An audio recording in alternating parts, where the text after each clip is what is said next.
Ancient structures found in Venezuela help explain why the Trump administration was so intent on removing Nicolas Maduro. Elon Musk increased his estimate of the number of starships that will be built per year from 1,000 to 10,000. What's driving his confidence? Trump seeks 50% hike in defense budget to $1.5 trillion. Why? David Grusch outs Lieutenant General James Clapper as the senior US Air Force official running the UFO crash retrieval program. Grusch also confirms decades-long claims that former Vice President Dick Cheney played a key leadership role in running classified UFO programs. Alleged first-hand witness account of what recently happened with the capture of Nicolas Maduro is consistent with super soldier claims about advanced weapons used in secret space programs. These stories and more on Exopolitics Today, the Week in Review. You are listening to Exopolitics Today with Dr. Michael Salla, your source for the uncensored truth regarding the human, extraterrestrial, global, and political agenda. Click the like button and subscribe to this channel. And now, here's Dr. Michael Salla. Welcome to the January 10 edition of Exopolitics Today, the Week in Review. We're a little late for this Week in Review because I was we were traveling in northern Florida to find a new home. And so we have found something, and we will be moving into the area around Daytona Beach. So more on that later in February once we move in. And I also am still getting over a cough, so please excuse me if there is some coughing in here, but thankfully I'm passing through it, or it's passing through me, taking lots of zinc, vitamin B12 and all those goodies to get rid of whatever nasty bug is trying to establish its foothold in me. And I know many others have had a similar problem. So let's begin with the first story for this Week in Review. And this is an extract from a interview that JP did on Exopolitics Today, which helps explain why the Trump administration was so intent on removing Nicolas Maduro, the president of Venezuela, which was, or he was sharing his resources and discoveries with the Chinese. And apparently the US removed Maduro because they wanted a more compliant regime there who would share what it was that was recently discovered, not with the Chinese, but with, of course, Uncle Sam. All right, so let's play this video clip of JP explaining what it was that was recently found in Venezuela. Now, it's interesting that you mentioned Venezuela, that they discovered some structures or some ancient technologies in Venezuela, because that would explain why the US is so interested now in, let's just say, getting into Venezuela. The south part of Venezuela, they found these structures inside their type of rainforest. And these structures, they look like pyramids, but they're really deep. They're really deep, similar to the structures they found under the Egyptian pyramids. They found major structures under the Venezuela, South Venezuela, and they're trying to keep that from the public, but I don't think that's going to be kept soon when they find out. Or either the Venezuelans, they're going to let that information out, or the United States will let that information out. And apparently it has a lot of gold or something like that, a lot of different metals there in Venezuela. Well, I think what JP just shared here gives us a compelling reason for why it was that the US intervened in Venezuela by removing its dictator, or its leader, Nicolas Maduro. And it had nothing to do really with drugs. And I don't even think it has all that much to do with oil, which is what a lot of geopolitical analysts insist. In fact, it's because these ancient structures were found, these ancient pyramids were found in Venezuela, in these remote jungle areas in the south. And the Trump administration, or let's just say the white hats, the people running covert programs, were saying, well, look, Maduro's sharing a lot of things with the Chinese. He's got to go. And what we want is a more compliant leader in Venezuela that will let us go in and take or investigate and do what's necessary with kind of utilizing or exploiting whatever ancient technologies or structures are found in Venezuela. And to me, this is a very compelling exopolitical reason for the intervention in Venezuela. It was because the regime leader Maduro was giving the Chinese open access to a lot of things. The Chinese were more than ready to go in and investigate these ancient discoveries. And I think the oil and drug explanations are just kind of like theater, really. They're just the side explanation. But this is the real justification in my mind. Here is something that I thought was very significant, and this comes from a website, Astronomy Vibes. Just when scientists thought they had a handle on 3i Atlas, it did something unexpected. The interstellar visitor isn't just racing through our solar system, it's emitting strange, steady radio signals that have set off alarms across the global scientific community. These aren't random bursts or background noise. They're real, detectable, and persistent enough to force emergency-level observation campaigns. So there you have an independent source saying that 3i Atlas is transmitting radio signals. Now, this to me is impressive corroboration for the claim. Well, there's been several claims regarding 3i Atlas and radio signals. The first one came from Dr. R.V. Loeb, who said that 3i Atlas was emerging from the same direction in the night sky, which is the Sagittarius constellation, from which the famous 1977 WOW signal was detected.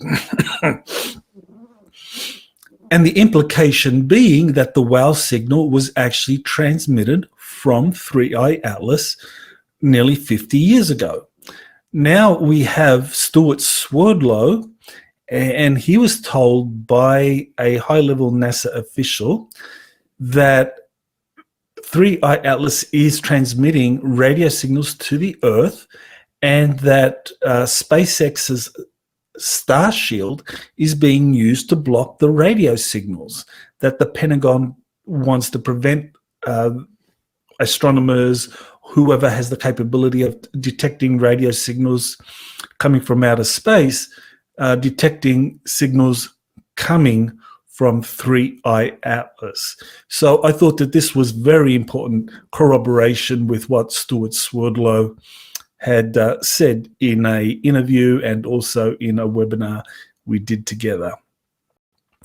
Now, here is a significant piece of information concerning Elon Musk's plans to build gigafactories that would build up to 1,000 Starships a year. He wants to build one in Texas and one in Florida. I think he wants to call them Gigabay or Gigabays. So, but he wants to increase the number of Starships produced from 1,000 to 10,000. So what's driving his confidence here? Why is he predicting such high-level demand for Starships in the near future? Now, I think there's a number of possibilities that we can go through here, because Elon Musk clearly is someone that is playing a very influential role in space affairs at the moment. And you just had the appointment of a close friend of his, Jared Isaacman, as the NASA administrator, and SpaceX is going to play a big role in the Artemis program. And also you have the Artemis Accords with 60 nations that are going to be collaborating with the United States. So there are 60 nations with burgeoning space programs. Each one has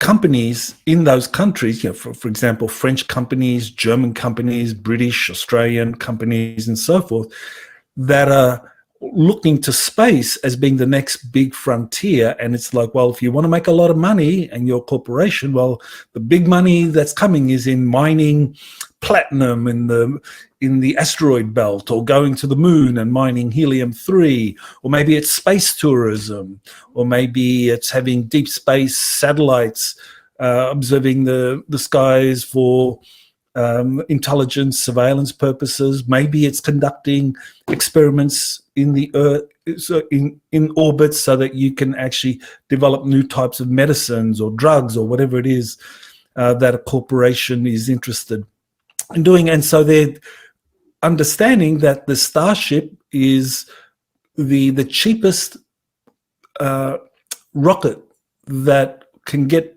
you into space and back again, because Musk has really mastered the reusability of Starships. And I don't know of any other company yet. I think Jeff Bezos's Blue Origin is maybe experimenting with reusable rockets. But at the moment, I think it's just SpaceX. And clearly, if he wants to increase production, or plans to increase production from 1,000 a year, which already is incredibly high, to 10,000, he must be confident that the technology used in these reusable rockets is going to be needed for at least another decade. Why else would you build so many of them? So what's driving his confidence? One possibility, reusability, driving down costs for corporations to invest in space. I just went over that. New propulsion systems coming online. So maybe Musk understands that there are new propulsion systems, and that that is going to drive demand for Starship, which can take a lot of tonnage into space as it is. But if you have new propulsion systems, then it can take a lot more into space. And I don't remember the number of people you could place on a Starship, but definitely you have the capability even now for placing. I know it's more than a dozen, as compared to, say, these small capsules that were part of the Apollo program, the Saturn V program, and so forth. Cold fusion energy about to transform space travel. So we're hearing a lot more about nuclear fusion, that there are different companies coming online. Donald Trump's media conglomerate, Trump Media, I believe it is, that owns Truth Social. Devin Nunes, the chairman of that, the CEO, has announced, and I discussed this in last week's update, that they have invested in a fusion company. So I suspect that some kind of nuclear fusion propulsion system is eventually going to come on board, or at least be declassified, because I do believe that a lot of the technologies that we see about to be released aren't new at all. I mean, like, for example, you look at, say, nuclear fusion. Well, the US Navy has been using nuclear fusion for decades in its spacecraft carriers, but it's only more recently that it has started to declassify some of that, and we saw that through these patent applications that Dr. Salvador Payez released close to 10 years ago now. That's how long ago. So nuclear fusion is definitely on the way. And another explanation is that non-human intelligence, extraterrestrials, Galactic Federation, the Confederation of Planets, the Alliance of Worlds, whatever your favorite terminology is for these different organizations out there, the Ashtar Command, that they have ended a planetary quarantine, that our planet has been in quarantine because we're too warlike and we're not cooperating with one another. And so apparently there's been enough progress, sufficient movement towards international cooperation, that the extraterrestrials have said, okay, you no longer need to be quarantined as a planet. We are going to allow you to really go anywhere you want in your solar system. So the solar system is yours to explore. Yeah, keep away from Europa, though. That's if Arthur C. Clarke is right. Well, so I think that's what the extraterrestrials may have said to the white hats, to those running the covert programs. And so this, I think, is maybe filtering down to people like Elon Musk, and they're getting the word that, okay, now humanity is going to go interplanetary. We have the reusable rockets to make that happen, and down the pipeline we're going to get more advanced propulsion systems and so forth. So yeah, and I talked about this. It'll merge that there'll be a two-tier system where one will be all these reusable rockets that are used by members of the Artemis Accords. Different nations will participate. Smaller nations will have these starships to be able to, for their corporations to take them deep into space for tourism, mining, exploration, and so forth. But in the meantime, you have the classified military programs, and that's where all the really good stuff, the exotic stuff, will be kept secret for some time to come. I don't know when we can expect to hear about, say, zero-point energy, torsion field, the propulsion systems, anti-gravity propulsion systems. It seems that those more exotic energy and propulsion systems are inherently, well, not just more challenging, but also more dangerous. And I think that's why they're not going to be releasing those anytime soon, because, I mean, you take, say, for example, torsion field physics. I mean, not only do you have a means of propulsion there, you have a means of time travel. And so you don't want corporations and common folks having access to time travel technologies, because that could be disastrous. Okay, so here's a tweet by Jay Anderson, the founder of the Unity Project, and he says that he overheard a conversation between a friend of his and Brad Sorensen concerning the testimony of Mark McCandlish, a patent illustrator. So let me play the relevant section for you. I'll just play a portion of this so you get to hear what Jay Anderson has to say about what he says he overheard being said between a friend of his and Brad Sorensen, the patent illustrator, who shared what he experienced in 1988 when he went into a classified air show where he saw 3 flying saucers. And he shared that with his close friend, Mark McCandlish, who then did an illustration of it, of the 3 craft, and showed it to Sorensen, and Sorensen said yes. And then Mark McCandlish, a decade later, became part of the Disclosure Project, where he revealed this. But we haven't heard from Brad Sorensen that Mark McCandlish was sharing secondhand testimony.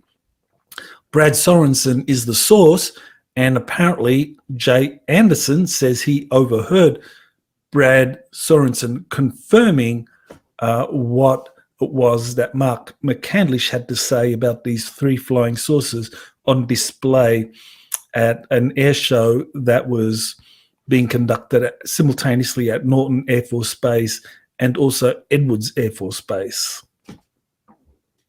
Mark McCandlish, military illustrator, he had a friend called Brad Sorensen. Now, Brad Sorensen was a government guy, aerospace engineer. Lockheed Martin had quite an extensive portfolio.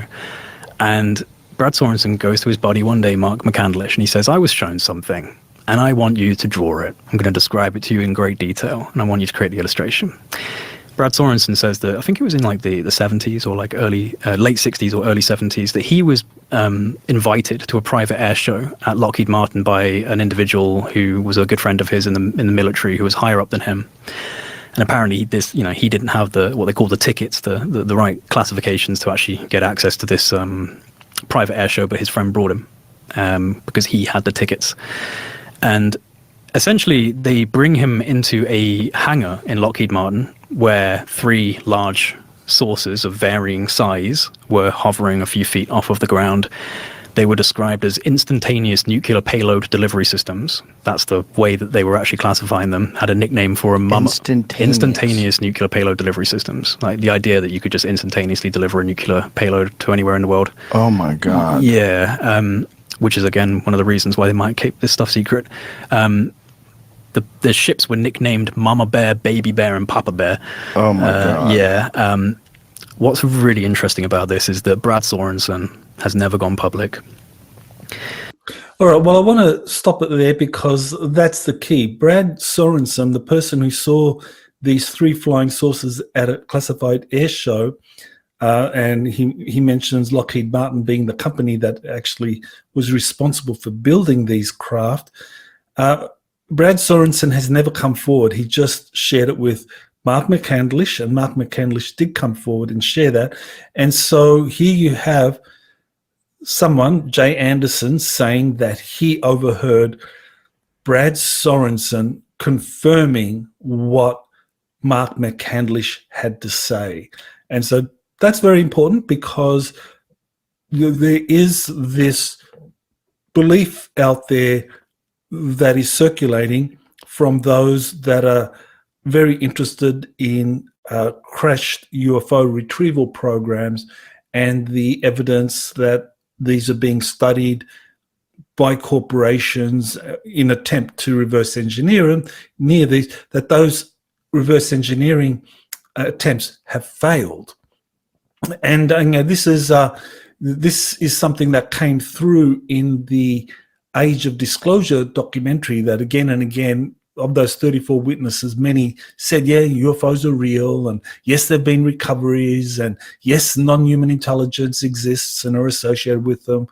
And yes, corporations are studying these to reverse engineer them, but no, they haven't been successfully reverse engineered. So what we're seeing up there is not ours. It belongs either to a peer adversary, Russia, China, or the extraterrestrials, or the interdimensionals.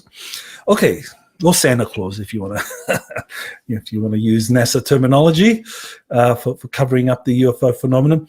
But this has been the position that a lot of people have taken, and this is the big beef that Dr. Stephen Greer has with the Age of Disclosure documentary, that it ignores testimony like Mark McCandlish and Brad Sorensen, that yes, these craft have been successfully reverse engineered.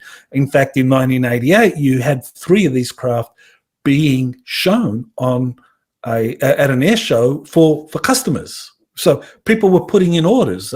Who were putting in orders for these 3 classified flying saucer shaped craft in 1988? Well, customers would be like the US Air Force Space Command at the time, the National Reconnaissance Office, the CIA, the US Navy.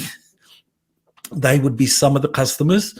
You also might have international customers like Australia or Britain's military putting in orders for these craft, and so this has been going on since at least the 1980s, that these craft have been successfully reverse engineered and are being used by different customers. Here is a interview I did with another German galactic envoy. And this is, I think, a pattern that I'm kind of seeing and others are experiencing, that there are a lot of people, typically females, who realize after a lifetime of abuse, trauma, abductions by government entities in my labs, or extraterrestrials such as the grey extraterrestrials.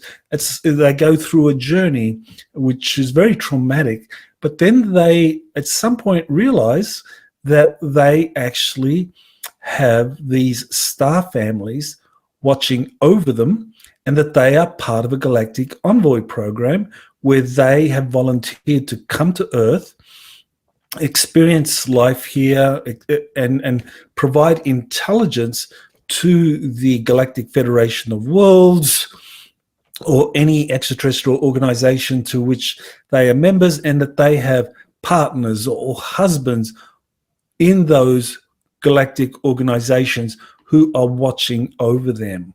So Steffi Ora is one of these people, or one of these ladies, who went through a tremendous amount of trauma.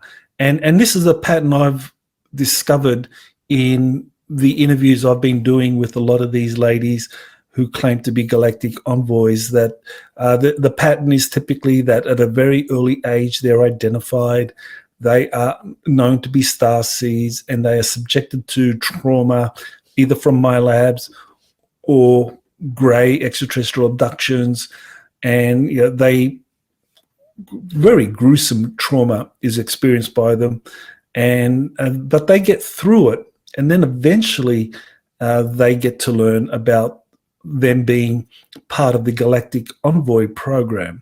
So even though you got to hear just how gruesome some of the things they experienced are, we're talking things like Kathy O'Brien, Transformation of America, which was one of the most difficult books I've ever read, describing what happened to her. A lot of these ladies have had similar things happen to them. So it's very traumatic, but yet they've been able to get through. Right, now here is something concerning Elon Musk declaring 2026 the year of singularity. So, and he's talking about the accelerating pace of the emergence of artificial intelligence, and so he's responding to these rapid advances. So let's listen to what Elon Musk has to say about artificial intelligence and its emergence and us reaching this singularity point. They call it the singularity for a reason, because we don't know what's going to happen. In the not that far future, the percentage of intelligence that is human will be quite small. At some point, the collective sum of human intelligence will be less than 1% of all intelligence. And if things get to a Starship level, we're talking about human intelligence, like massive intelligence augmentation, where like everyone has an IQ of 1,000. Even in that circumstance, collective human intelligence will be probably 1/billionth that of digital intelligence. Okay, so I mean, that's kind of a very depressing prognosis there by Elon Musk, that even if humanity were to increase our intelligence quotient to 1,000, right, still we would be eclipsed by machines, by AI, kind of similar to what you have in modern chess, for example, where the grandmasters, Magnus Carlsen, for example, the world champion, or Gukesh, the world kind of long-form chess champion, if they play computers, then the computer will beat them very easily now. That's how advanced computer intelligence has become. And the year of singularity typically denotes the year where you actually have artificial general intelligence emerging, where computers can now do just about everything that humans can. And we're seeing that. Now, this is where I have to separate from Elon Musk and say that, he is a tech guy. I mean, and he's brilliant. There's no doubt about it. He's a brilliant tech guy. But he misses something very important here, that, sure, if you measure intelligence in terms of problem solving, then AI, computers, they will eclipse humans, or even have, as he's pointed out. And I have no dispute with what he says there. But intelligence is more than just problem solving. There's also emotional intelligence, that is things like being able to know what is happening around you, how people are feeling, being able to empathize with them, being able to predict their behavior because you're reading their emotions, you know how you feel. So there's emotional intelligence. There's also psychic intelligence, and that can be measured as well. People who have high degrees of psychic intelligence, they can do things like telekinesis, telepathy, clairaudience, clairvoyance. They can project themselves. They can bilocate. I mean, these are all aspects of psychic intelligence. And there are some shows, I mean, of course, Star Wars, the Jedi Knights, I mean, there's an example of psychic intelligence. And then there's source intelligence, and that is where humans are able to connect with the macro.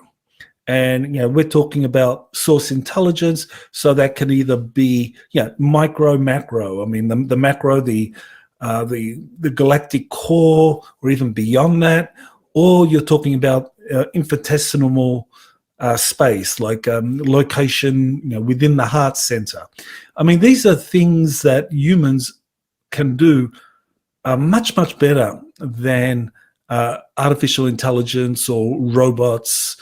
And so I think this is one of the things that is going to, for the decades ahead, as AI takes over a lot of the running of, say, the basic aspects of human life, society and so forth, because they're brilliant in terms of problem solving. But when it comes to emotional intelligence, psychic intelligence, source intelligence, the machines just, they don't live up to it.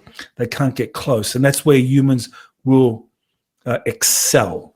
And I think that's going to be the saving grace for humanity as we do enter into this singularity point.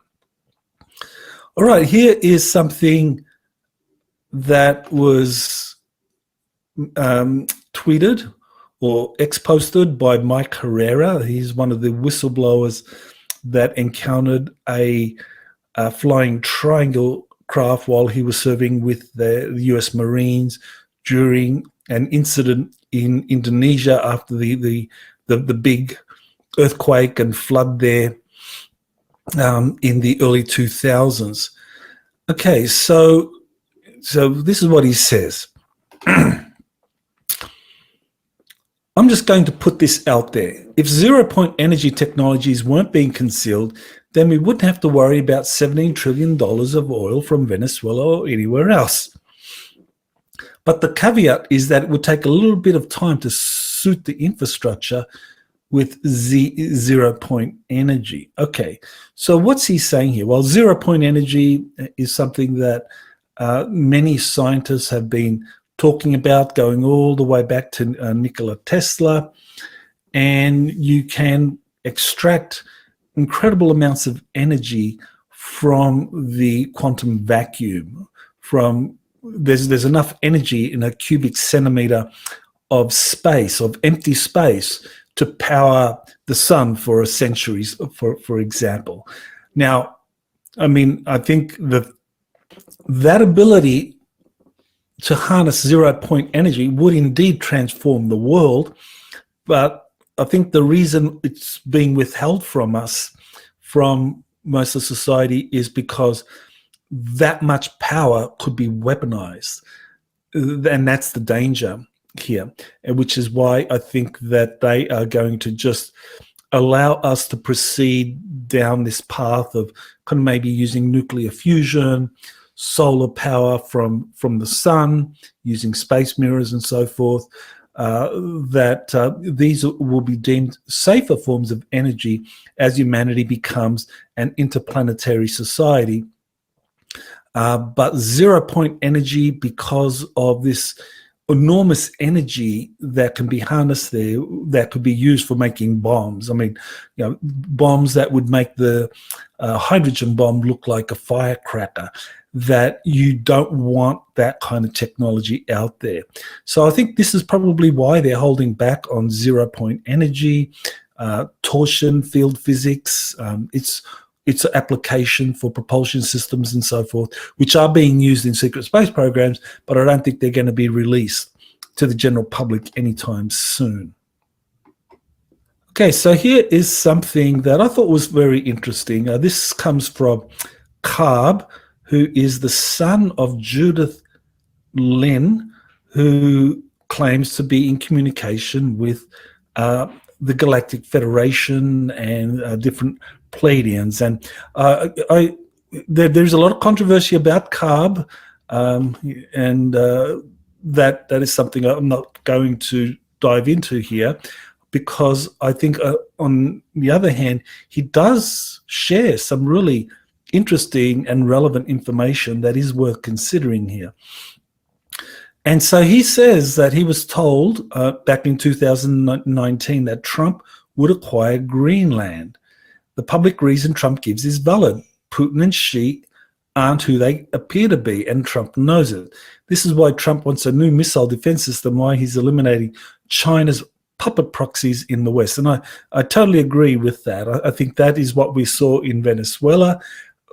Leaders of Latin America who work closely with China, let the Chinese in, they're going to be removed. They're going to just, like Maduro, just taken out, and there's not going to be any kind of compromise with that. And the only game in town will be if there's any kind of national security aspect to any kind of new technologies or discoveries, then the US is going to be the one that dominates that, and it's not going to be China in the Western Hemisphere. The hidden reason to have Greenland is because there are bases there where humans are meeting with the Galactic Federation, and I think that's very, very plausible. The acquisition of Greenland means that Pleiadians are allowing for contact to increase before the shift with the military and possibly others. So let's listen to this clip here of Trump talking about Greenland. I will say this about Greenland. We need Greenland from a national security situation. It's so strategic. Right now, Greenland is covered with Russian and Chinese ships all over the place. We need Greenland from the standpoint of national security. And Denmark is not going to be able to do it, I can tell you that. Okay, so there you have President Trump explaining why Greenland is important to U.S. national security, and that Denmark, despite it being the kind of the country that's in charge of Greenland, that it's not going to really be able to deal with all of the aspects of China's and Russia's programs. Now, one thing I did want to add to this post was that Greenland was also an important location for Nazi Germany's submarine bases and flying saucer programs. So there is a lot of infrastructure in Greenland that the Germans found, ancient infrastructure, tunnels and artifacts that have been there a long, long time. And that's similar to what was found in Antarctica, and the Germans were led there. So Greenland definitely is a place with a lot that's hidden under the ice. And as in the case of Venezuela, the United States is concerned about other countries like China or Russia having access to some of those ancient technologies, infrastructure that's under the Greenland ice cap. So I think that's why the Trump administration really is intent on acquiring Greenland. Okay, so here's something that is very, very significant. It's a story in Space War where it talks about Trump seeks a 50% hike in defense budget to $1.5 trillion. I mean, that's huge news. Why in the world would an already bloated Pentagon bureaucracy that can't audit itself be given a 50% bigger budget? I mean, right now, for years, the Pentagon has failed audit after audit. There's trillions of dollars that can't be accounted for. So you could understand that, well, there's a lot of money coming through the Pentagon and being siphoned off to places, and no one knows where or how much. You could just make estimates based on the overall irregularities in these auditing reports that can be as much as $2.1 trillion. That was reported in September 10, 2001.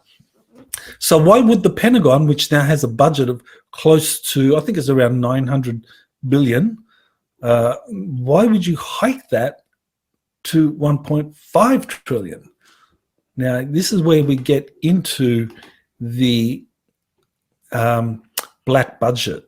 Now, something that a lot of people don't understand is that there are, in fact, two black budgets. One black budget is the one that most people, most geopolitical analysts are aware of, which is the money that's siphoned through the Pentagon that's then distributed to the intelligence community to fund it. And so they decided to do it that way because they didn't want America's enemies learning about how much money was actually being sent to the CIA, to the National Security Agency, to the NRO, and other members of the intelligence community. And presently, that's around $70 to $80 billion a year, which is a significant amount of money, but only a tenth of the overall Pentagon budget. Well, what's not known is that there's a second black budget, and this is the illicit black budget. This is where the deep state and the CIA raise money off the books. So the first black budget is raised using government appropriations, where the Congress says, okay, yeah, we're gonna approve all these line items, and yeah, sure, we're not going to ask questions about why this toilet seat costs $10,000 or why that solar panel costs $15,000. We know that there's a black budget being funded through this, so we're not going to say anything. So that's the official black budget. But the unofficial, or the second black budget, is the money that the CIA has been accumulating through the drug trade, through pump and dump, Wall Street trading, insider trading, human trafficking, and so forth, that the CIA has been involved in this for decades. And this is something that many credible people have reported, and that the amount of money that is generated annually through this illicit black budget is in the vicinity, or even more than, $1 trillion a year. You can go back to the late 1990s and you have similar estimates that this illicit black budget raises close to $1 trillion. And at that time, the Pentagon budget was only $300 to $400 billion. So it was 3 times the size of the Pentagon budget. And all of that was actually all of that money was going into funding the secret space programs, the deep underground military bases, because you had to fund all of this in a way that Congress would not know, that Congress wouldn't be involved in that kind of level of funding, because Congress would ask questions. So they came up with a means of funding that goes outside of the kind of conventional appropriations system that the US Congress is involved in. So now what's happened is that the deep state, the CIA organizations or groups that are involved in all of this illicit activity, they've been squeezed by the white hats, by the people associated with the Trump administration, that are hunting down and putting an end to all of the human trafficking, the drug trade, the Wall Street trade, insider Wall Street trading, and all of that's being stopped. So that leaves a gap. I mean, that leaves a shortfall. Then, well, if you're in the Pentagon and you have a secret space program, you don't want to use Congress to fund it. Where are you going to get the money now if all of a sudden that siphon from the CIA is closed because, the drug money and the human trafficking is all being stopped by the white hats. Special military forces and operators are going in and putting an end to all of that. We're going to get the money. Well, this is where Trump steps in.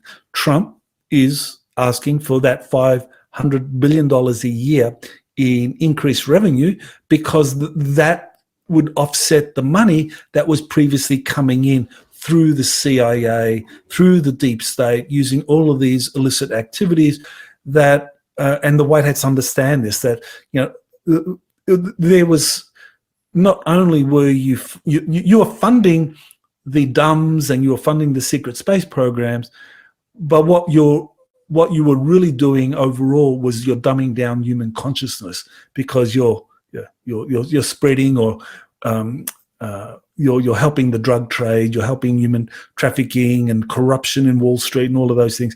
And because the white hats want the Earth to join the galactic community, we had to clean up our act. And so this is why Trump is asking for an extra $500 billion, and I think he'll probably get it without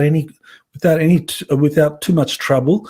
And he's justifying it in terms of, well, we're going to get all this extra money through tariffs. Let's fund the Pentagon, and this is necessary. You have to do this because these DUMBs, these secret space programs, do need to be funded, and of course they're being cleaned out of all their deep state satanic elements, and so that means that the Congress will actually play a role in the future, and I think that's a good thing.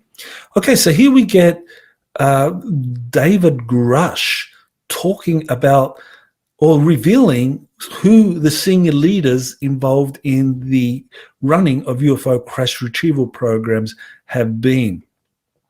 So in this extract from an interview he did with Megan Kelly, David Grusch opens up on the role that James Clapper played in running the UFO crash retrieval program. That Clapper, as a former Director of National Intelligence and 3-star Air Force general, that he was actually closely involved in running these crash retrieval programs, and he knows a lot more than was being revealed in the Age of Disclosure documentary where he was interviewed. So let's listen to what David Grusch has to say. General Clapper, the former DNI in the documentary. I certainly applaud him for at least speaking out in general. He goes on, I believe, I've only seen clips of Age of Disclosure, not the whole thing, where there was a program when he was the Director of National Intelligence where they were tracking these vehicles over Area 51, of course, the famed classified test location. And I'm a little bit disappointed as a fellow Air Force officer, and certainly General Clapper rose to the ranks as 3-star general. That's all he said in the documentary, that was a program he was aware of. In fact, without being inappropriate, I will say that General Clapper was well aware of the crash retrieval issue, managed the crash retrieval issue, and when he was the DNI, USDI, and DIA director, he placed people in critical roles to manage this issue, both publicly and I'll just say non-publicly as well. And I'll allow the audience distill what I'm saying at the risk of being inappropriate or going too far with my discussion. So General Clapper, Stephanie O'Sullivan, other folks in the IC that are well aware of this issue, that were in rooms discussing this issue, I ask you to be greater leaders on this. I should not be the only former military officer and intelligence official that is being completely candid with the information that they were exposed to. So perhaps... And once again, James Clapper understates what he knows and what he's done. Okay, that was very significant right there, that James Clapper, even though he appeared in this Age of Disclosure documentary, that he knows far more than he was disclosing, that he in fact was managing the UFO crash retrieval program and even appointing people to manage it within the military or within the intelligence community. So to me, what this suggests is that the secrecy system is falling apart, because now you're having senior leaders like James Clapper being called out by Air Force officers like David Grusch, saying that, yeah, Clapper was running the show. And so he knows a lot more than what he's saying. So now the stage has been set for James Clapper to reveal more of what he knows, go on the public record. So that's one prominent leader that David Grusch has outed. There is also another, and this is where David Grusch now talks about the role played by Dick Cheney in UFO crash retrieval programs. So let's listen to David Grusch talking about the former Vice President and Secretary of Defense, Dick Cheney. Found it deeply disgusting and shocking that even I was not fully accessed into these activities, and I did have a congressionally mandated need to know. I investigated this on behalf of the first Trump administration and some of Trump's cabinet members, and Senator Rubio when he was a senator, now Secretary Rubio, and providing my findings up the chain. I was just very disturbed to find how this was controlled, the self-licking ice cream cone, unaccountable. Everybody owns a piece. Nobody owns the outcome, and there's not really a mob boss. The closest person we got that I was aware of was, unfortunately, now deceased Vice President Dick Cheney, Darth Vader himself. Not shocking that he was involved in this. And essentially, when he left in 2009, that was the last time that these activities really had central leadership. I found it deeply disgusting. Okay, there you have Dick Cheney being outed by David Grusch as being like a mob boss, as being like the guy that was in charge of the legacy UFO program, UFO crash retrievals and so forth. So why is that significant? Well, this is confirmation for earlier whistleblowers that honed in on the role of Dick Cheney in being a prominent leader in running classified UFO programs. Now, there was a whistleblower, his name was Derek Hennessy, Connor O'Ryan, and he described himself as a black SEAL, that is, a Navy SEAL whose military records were scrubbed so that he could then operate at the behest of the deep state of the UFO legacy program. And he says that in 1991, he was stationed at S4 to cool down after an assassination was completed, and that one of his roles was as a black SEAL or as someone that had his records scrubbed and so forth, so no way he could be traced. He would be sent on assassination missions. And one of those missions he described involved a distinguished Green Beret who was threatening UFO secrecy. So there were these hit teams out there that were involved in assassinating UFO researchers or witnesses or anyone threatening the UFO secrecy system. And Dick Cheney ran that assassination program. And he says that in 1991, he was on guard duty at S4 because S4 was a place where they would bring these elite operators who were trained to be assassins. They would take them to S4 to cool down. And so he was at S4 cooling down after an assignment, and he saw Dick Cheney, who came to view the captured UFOs and the dead extraterrestrial biological entities, and that Cheney was playing a very prominent role in running the program. Now, the thing is that Derek Hennessy was interviewed by Lieutenant Colonel Wendell Stevens, who at first sat on his testimony for over a decade because he thought it maybe was disinformation, but others came forward to corroborate what Derek Hennessy had to say. And I was fortunate enough to work with Colonel Stevens for several years in investigating this particular case. And Derek Hennessy, Connor O'Ryan was very, very real, and he identified Dick Cheney. And so here's a link to an article I wrote back in, this was a two-part series that was originally published in July of 2009 on the examiner.com, but the Examiner went belly up and all the articles were lost. I was one of the authors or journalists, if you like, that were publishing regularly on the Examiner, so all our articles disappeared. But thankfully, many of them I was able to retrieve, and so this is one of the articles I retrieved, and I republished it on my website in 2020. So, but this article dates back to 2009 when I was working with Colonel Stevens on this particular case, and it is very, very real. Right, here is a interview or an update I did with JP, where he's talking about his mission to track Nordic spacecraft, how he went to Eglin Air Force Base and that there were 3 flying triangles there, or kind of small versions of the TR-3B, that he got on one of them, and that they went out to a area out in the ocean, and that their job was to track these Nordic extraterrestrial spacecraft.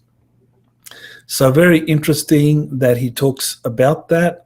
He also discusses some other aspects of what he's learned about, and in there we talk about the F-47, which I wasn't aware when we did the interview what the F-47 was. Well, now I know that it's an experimental 6th generation fighter being developed by the Boeing company, and that according to JP, the flying triangle he saw was similar in size to the F-47. Well, and so JP was taken to the Gulf of America, out to some mining facility out there where they were tracking these Nordic spacecraft, and he is describing what it was that he was doing and what lies ahead for humanity as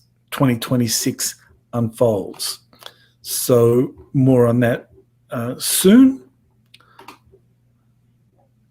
All right, so here is a extended extract of the David Grusch interview with Megan Kelly, where he discussed the leadership roles of Dick Cheney and James Clapper in classified UFO programs. So as I said, this is very significant because now the leaders of these programs are being outed. Of course, Dick Cheney is dead, but James Clapper is still very much alive. Now he's being outed. And so, you have the means now for the US Congress to simply summon James Clapper in the next congressional hearing.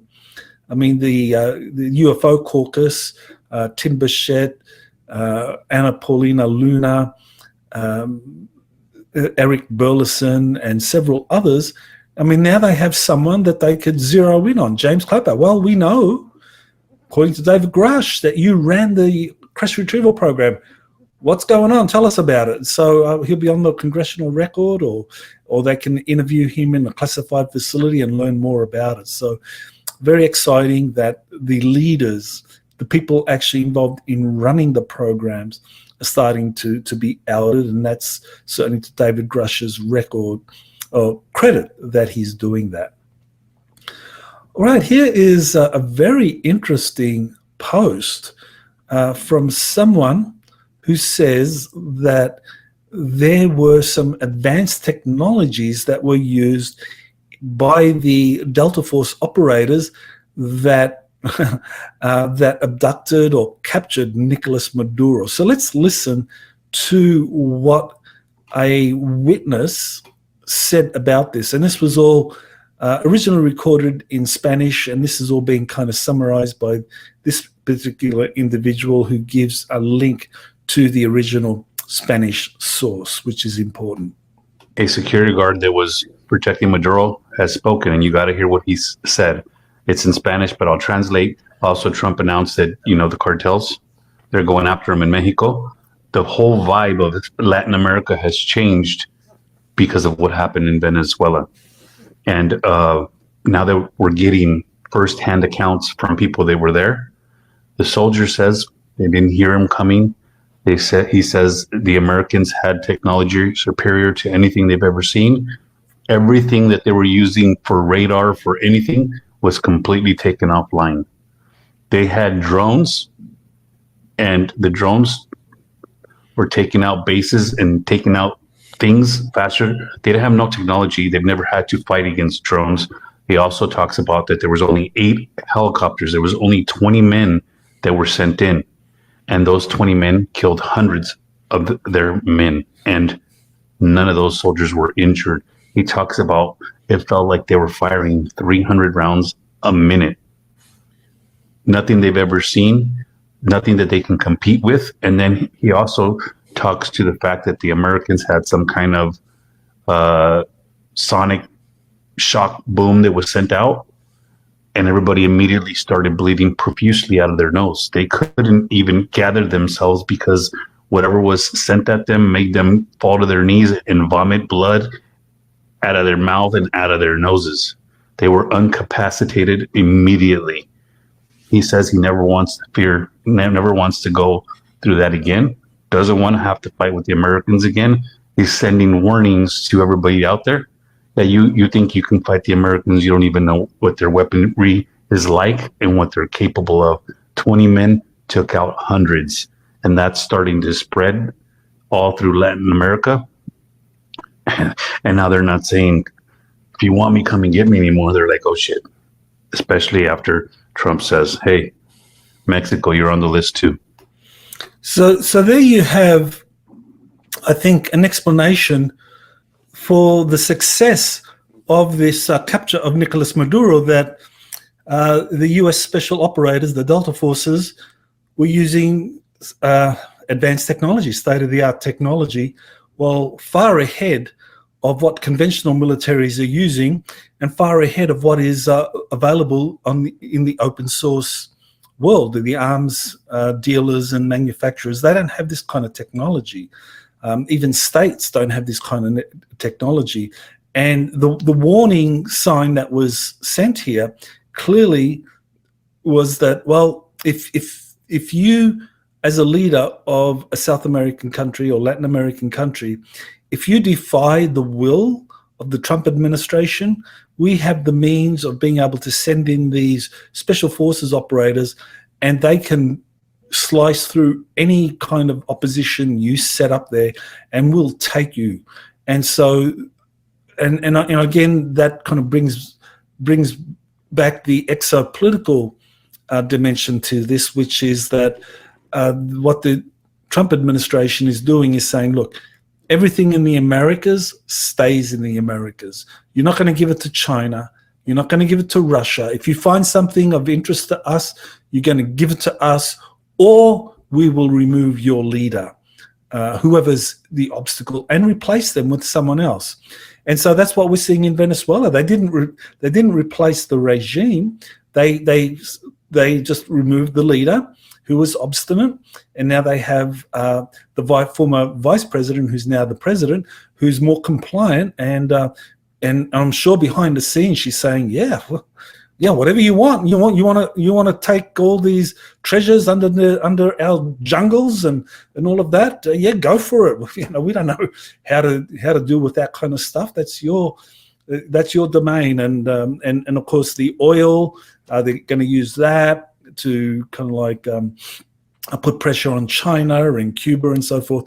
So yeah, there are these advanced technologies, and interestingly, JP or Jorge Pabon, he lived near MacDill Air Force Base at the time when we were releasing some of the photos of the flying triangles and flying rectangles that he was seeing or photographing or videotaping, and was encouraged to do so.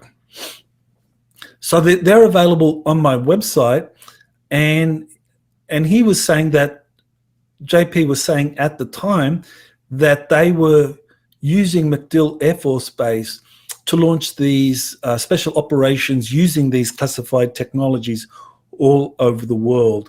So, and MacDill is the home of Special Operations Command, and so the Delta Force operators, they either operated directly out of MacDill or some other facility, but Special Operations Command would have been the key player in running the whole program.